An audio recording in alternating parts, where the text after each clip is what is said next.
Ce que je voudrais dire pour embrayer sur ce que disait Lucie, c'est qu'il y a quelque chose que personne n'a dit et qui est vrai des banques familiales, c'est que et des banques non seulement familiales, mais qui portent le nom de la famille. Parce que je crois qu'une maison, et en particulier une banque, puisque la banque s'est fondée sur le crédit et sur la confiance, le nom de la famille est très très très préservé.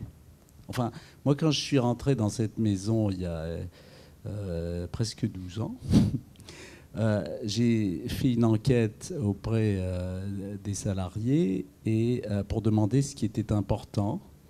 Et ce qui est arrivé en tête de manière absolument écrasante, soviétique, je dirais, c'était le nom. Bon.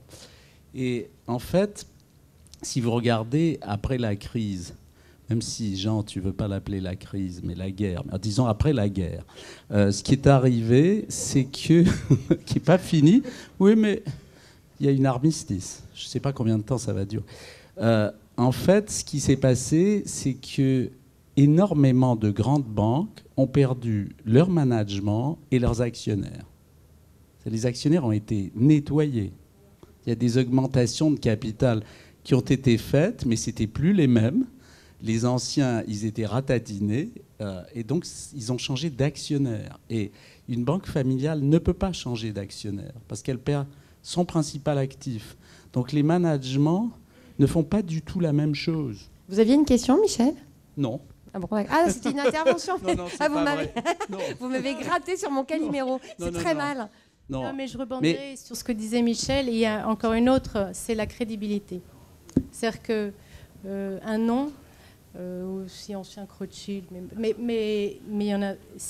Si la crédibilité est rompue, la confiance, tu parlais du management, mais la crédibilité aussi. Donc c'est vrai qu'on aura tendance, et ça on le voyait beaucoup dans les études sur les entreprises, sont quand même des entreprises globalement prudentes.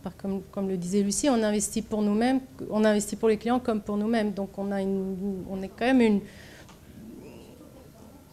un bon équilibre entre investissement, rendement. Enfin, c'est pas sauvage comme gestion. Jean, vous vouliez réagir ? Oui, pour dire à Michel que c'est vrai pour les banques sur leurs actionnaires, c'est vrai aussi pour les autres entreprises. Enfin, c'est fait pour les entreprises moyennes qu'évoquait Diane. Ce que je veux dire, plus là, peut-être que c'est le moment de dire maintenant quels sont les dangers des entreprises familiales, non ? C'est peut-être un peu aborder ça. Oui, je ne l'avais pas prévu, ça. Hein. Mais de dire que justement, si on prend soin de respecter cet ADN, il faut s'en souvenir. Et dans la vie, la pression, l'économie, la bourse, les machins, tout ça, les actionnaires, on peut être tenté de l'oublier parfois. Et il faut sans arrêt revenir. Enfin, il faut que l'élastique soit assez fort pour revenir à lui et savoir résister.